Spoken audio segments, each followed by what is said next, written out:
Tonight, we are now less than 24 hours away from seeing the document that could explain why the FBI searched the Fulton County election hub.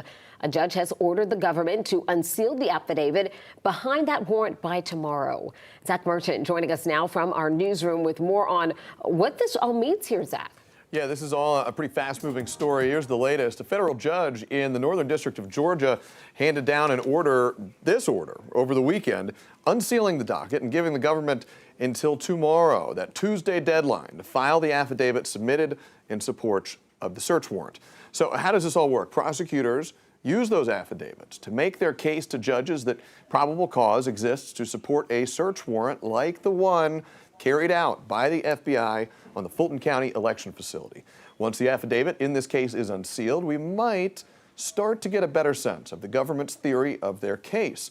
Now, in unsealing the docket, other motions in the case also became public, and one of them, Fulton County Commission Chairman Rob Pitts and the Fulton Board of Registration and Elections asked the court to force the government to give back the election materials seized in the raid, arguing that the search warrant was unlawful.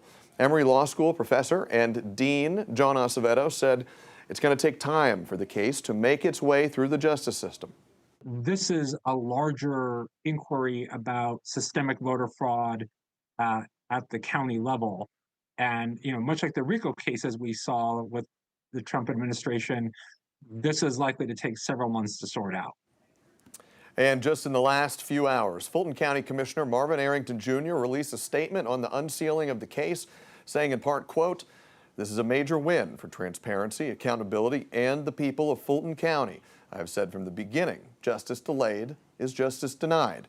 And the public deserves to know what evidence, what claims, and what legal theory the federal government used to justify this extraordinary, sweeping seizure of our election records."